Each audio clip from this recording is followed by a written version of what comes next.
वालेकुम स्टूडेंट्स, आज हम स्टार्ट करेंगे प्रीफिक्सेस। आज हम ये सीखेंगे कि प्रीफिक्सेस के टॉपिक को आप किस तरह से प्रिपेयर कर सकते हैं for 9th class federal board. अब यहाँ पे सबसे पहले तो आपको प्रीफिक्सेस का पता होना चाहिए that what are prefixes, what is the definition of prefixes. सबसे पहले तो आपको इस व्हाट का आंसर पता होना चाहिए कि ये क्या होते हैं, why we will use them. Second thing कि हम इनको यूज क्यों करते हैं। आफ्टर डिस्कसिंग दिस थिंग कि हम ये क्यों यूज करते हैं, नेक्स्ट थिंग जो हमें पता होना चाहिए हाउ, कैसे कैसे हम किसी वैल्यू में प्रीफिक्स ऐड कर सकते हैं। तो सबसे पहले मैं एक ओवरव्यू दे देती हूँ। I am not giving you a complete lecture but I just give you a overview that how can we learn this prefixes. Basically prefixes are the letters or the words that used before units, before SI unit। अगर हम एक example लें, you have studied about meter। meter is what? SI unit of length। अब इस metre के साथ अगर मैं इनमें से कोई भी प्रीफिक्स ऐड कर दूं, means if I add centi, क्या बन जाएगा? सेंटीमीटर।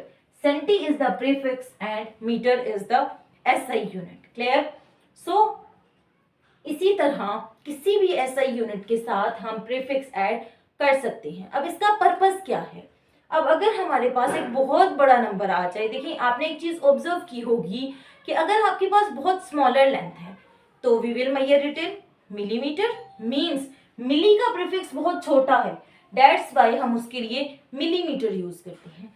सेम अगर डिस्टेंस आ जाता है, distance is a very long, अगर हम वहां पे उसको मिलीमीटर में मेजर करना शुरू कर दें so it's very difficult, that's why we will use kilometre. Clear? That's why we will use kilometre.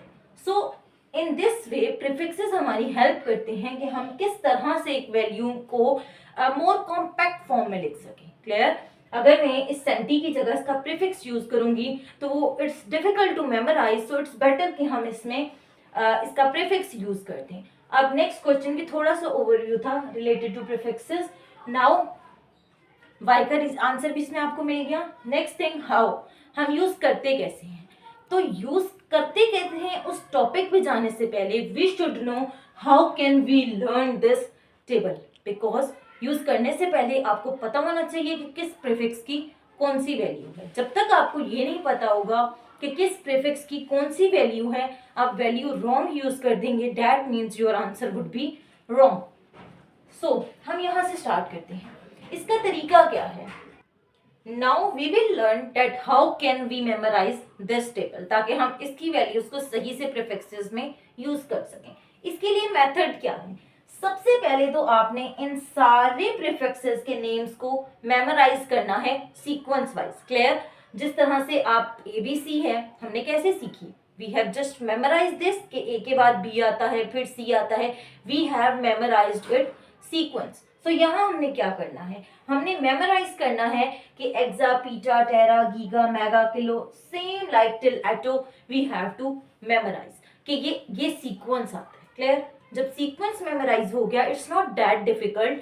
अगर आप 5 to 6 टाइम्स इसकी प्रैक्टिस करते हैं, यू कैन इजीली लर्न और the memorise this table, this sequence. अब नेक्स्ट बारी आती है how can we write their prefixes. अब इसमें क्या करना है?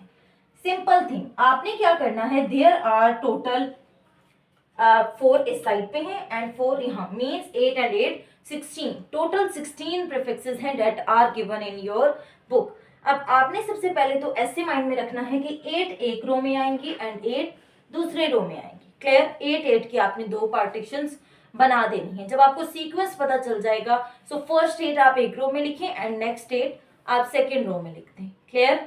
इसके बाद आपने सीक्वेंस कैसे याद रखना है? ये जो पहली रो है इसके एंड से स्टार्ट होगी 10 power 1, फिर 2, 1 2 3 सीक्वेंस वाइज आएगा। Then we will write the multiples of 3. 3 2s are 6, 3 3s are 9, 3 4s are 12, 3 5s are 15 and 3 6s are 18. Clear? अगर आपको सीक्वेंस मेमोराइज हो गया, you can easily write the powers. अब इस powers का method है, आपको कोई जरूरत नहीं होगी कि आप इस पूरे के पूरे पावर्स को भी याद करें कि exa means this, peta means this. Clear? Same so जब आप सेकेंड रो पे मूव करेंगे then what you have to do, आपने यही सीक्वेंस बेसिकली ऑपोजिटली लिखना स्टार्ट कर देना है। लाइक 10 पावर 18 यहाँ आ जाएगा, 10 पावर 15 यहाँ पे। टोटली ये जो नंबर्स हैं इनका सीक्वेंस उलट जाएगा विद नेगेटिव साइन। क्लियर? सो जब आपने टेबल सारा मेमोराइज कर लिया, आपको सारी वैल्यूज का पता चल गया कि किस 10 की पावर के लिए हम कौन सा प्रीफिक्स यूज करते हैं। अब नेक्स्ट क्वेश्चन आता है कि यूज कैसे करते हैं। क्लियर? इस हाउ का आंसर अब हमें चाहिए, बिकॉज व्हाट एंड वाई को तो हम स्टडी कर चुके हैं।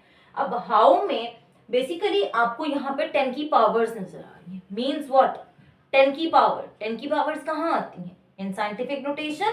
आपने प्रीवियस लेक्चर में पढ़ा कि हम किसी भी नंबर को साइंटिफिक नोटेशन में कन्वर्ट करते हैं तो वहां 10 की कुछ पावर आती है। वो पावर या तो पॉजिटिव होती है या तो नेगेटिव होती है। क्लियर? अब हम उसी 10 की पावर की जगह, फॉर एग्जाम्पल अगर किसी क्वेश्चन में 10 पावर -3 आ जाता है तो 10 पावर -3 की जगह we can use its prefix milli. Clear? जो यूनिट है इट रिमेन्स सेम, जस्ट आपने उसकी जगह उसका प्रीफिक्स यूज कर देना है, लाइक सिंपली। ओके, सो इस तरह से आप इजीली कोई भी प्रीफिक्सेस का क्वेश्चन अटेम्प्ट कर सकते हैं। अब यहाँ पे एक चीज और आती है कि आप कितने प्रीफिक्स एक साथ यूज कर सकते हैं।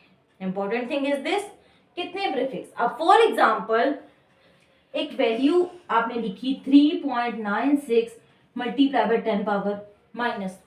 क्लियर? ये आपने साइंटिफिक नोटेशन में किसी नंबर को कन्वर्ट किया, आपके पास ये फॉर्म आ गई -4, बट यहाँ पे तो -4 का कोई प्रीफिक्स ही नहीं है, प्रॉब्लम आ गई। सो इसको ओवरकम कैसे करेंगे?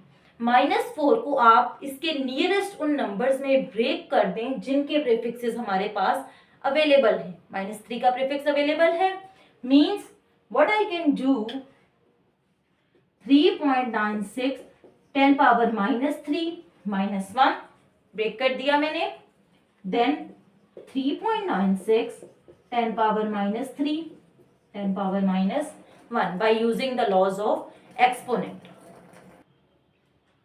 आप इन वैल्यूज में कन्वर्ट करने के बाद हमारे पास दो प्रीफिक्सेस अवेलेबल हैं।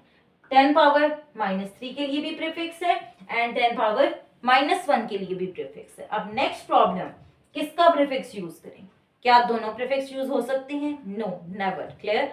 दोनों प्रीफिक्स, कभी भी दो प्रीफिक्स एक वैल्यू के अंदर यूज नहीं हो सकते। आपने सिर्फ कोई भी एक prefix at a time use करना है। अगर आप 10 पावर -3 का प्रीफिक्स यूज कर रहे हैं तो 10 पावर -1 को एज इट इज छोड़ दें, एंड अगर -1 का यूज कर रहे हैं तो 10 पावर -3 को एज इट इज छोड़ दें। क्लियर? अब which one is more appropriate?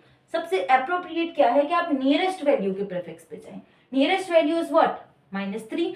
So it's more better कि हम 10 पावर -3 की जगह उसका प्रीफिक्स लिख लें milli, like how 3.96 multiply by 10 power -1। इस चीज को मैंने एज इट इज कर दिया, इसकी जगह पे 10 पावर -3 की जगह आई हैव रिटन मिली। अब इस वैल्यू के साथ कोई ना कोई ऐसा यूनिट होगा। फॉर एग्जाम्पल यहाँ पे मीटर चल रहा है, this m stands for SI unit. SI unit होता है, उसके पीछे आप प्रीफिक्स लगाते हैं तो ये क्या बन जाएगा? मिलीमीटर। क्लियर? अब हम इसको इफ यू वांट फर्दर तो आप इसको सॉल्व कर लें, अगर नहीं करना तो भी no problem, leave as it is. So इस तरह से हमने इस वैल्यू के अंदर प्रीफिक्स मिली यूज कर लिया। बस ये मिस्टेक नहीं करनी कि दोनों प्रीफिक्सेस को एक साथ यूज कर लें। Next topic is scalars and vectors. अब नेक्स्ट टॉपिक, ये जो स्केलर एंड वेक्टर है इसको आप किस तरह से अंडरस्टैंड कर सकते हैं according to federal board point of view. आप इसमें से क्या क्या चीजें प्रिपेयर कर सकते हैं। हम सिर्फ उन चीज़ों को डिस्कस करेंगे कि आपने इस टॉपिक को कैसे प्रिपेयर करना है। क्लियर? मैं पूरा डिटेल मेथड नहीं बताऊंगी कि आपने लाइक एक्सप्लेन नहीं करूंगी कि इसमें है क्या। We will just learn about how can we prepare this topic for the और एग्जाम्स। ओके, अब सबसे पहले तो मैंने आपको बताया था पहले भी कि जितनी भी इस तरह की सिचुएशंस आ जाएं, हमें इस तरह के टॉपिक्स को प्रिपेयर करना चाहिए according to the difference point of view. Clear? सबसे पहली चीज तो आपने जो इससे रिलेटेड प्रिपेयर करनी है that is the difference between scalars and vectors.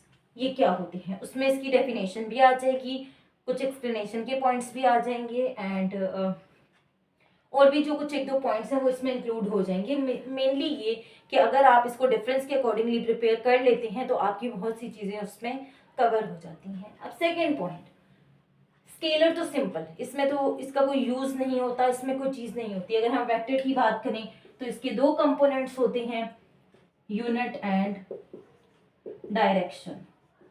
Unit के साथ साथ हमारा मैग्नीट्यूड भी आ जाता है, तो बेसिकली मैग्नीट्यूड प्लस यूनिट होता है, वो तो स्केलर में भी आ सकता है। बस जस्ट डायरेक्शन की डिफरेंस होता है कि वेक्टर में डायरेक्शन भी इन्वॉल्व होती है।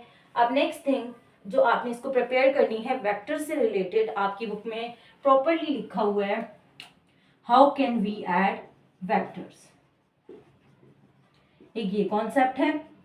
आपको ये पता होना चाहिए कि अगर हमारे पास डिफरेंट वैल्यूज गिवन है, डिफरेंट स्केलर्स गिवन है या डिफरेंट वेक्टर्स गिवन है, how can we add them. Scalars का भी पता हो, स्केलर्स तो सिंपल होते हैं। मींस अगर एक 3 सेकेंड स्केलर है और एक 2 सेकेंड है, I can easily right 5 second, because यहाँ पे डायरेक्शन का कोई रोल नहीं है। लेकिन अगर वेक्टर्स आ जाएं तो वहां पे न्यूमेरिकल मैग्नीट्यूड तो ऐड होता है, बट उसके साथ direction plays an important role. So how can we add vectors properly, we will use head to tail rule, या आपको प्रॉपर इसका मेथड विद फिगर क्लियर होना चाहिए, how can we add vectors. Next thing, एक और जो important question है जो इसमें से आता है, how can we represent vectors. अब यहां पे now for the representation of vector there are two different ways, symbolically and graphically. Symbolically means with the help of symbols, and second one is graphically with the help of graphs. कि graph में हम कैसे किसी भी vector को plot करके बता सकते हैं कि इसकी क्या डायरेक्शन है, इसका क्या मैग्नीट्यूड है, ईच एंड एवरी थिंग। सो आपको इंडिविजुअली इन दोनों के बारे में पता होना चाहिए, how can we represent vectors in symbolical form and how can we represent vectors in graphical form. Clear. अब यहाँ पे इन दोनों की आप लोग मोस्टली एक मिस्टेक करते हैं कि डेफिनेशन तो लिख दी बट एग्जाम्पल स्किप कर देते हैं। तो यहाँ पे एग्जाम्पल भी मस्ट है कि अगर आप सिंबॉलिकली को एक्सप्लेन कर रहे हैं कि how can we represent it, तो एंड पे आप लाइक दिस फॉर्म कोई एग्जाम्पल्स भी दें। मतलब जितने भी वेज हैं आपकी बुक में मेंशन है कि आप कैसे रिप्रेजेंट कर सकते हैं, even examples are also mention. So आप प्रॉपरली मेंशन कर दें कि इस तरह के वेज हैं एंड और भी वेज हैं और भी लेटर्स हैं, कुछ भी लिख के आप एक्सप्लेन। अब जब हम ग्राफिकली की बात करते हैं तो ग्राफिकली में भी after writing the whole method आपने अब ये नहीं बता देना कि in graphical representation we will just represent it in a form of graph. No, आपने प्रॉपरली बताना है कि वहां पे जो ग्राफ की लेंथ है वो क्या चीज शो करती है and what does arrow shows, जो डायरेक्शन है उसकी बेसिकली वो क्या रिप्रेजेंट कर रहा होता है। ईच एंड एवरीथिंग आपने प्रॉपरली एक्सप्लेन करना है। देन एग्जाम्पल भी राइट करनी है। एग्जाम्पल में कोई भी आप एक वेक्टर ले लें लाइक दिस, इसका कोई नाम भी रख सकते हैं, वेक्टर ए टू बी। यहाँ पे आप कह सकते हैं कि this is a vector A B where the length of this vector shows the magnitude and this arrow heads tells us about the direction. अब यहाँ पे प्रॉपरली ये चीज क्लियर हो गई। That's all for today. Next we will start the measuring instruments. Thanks for watching.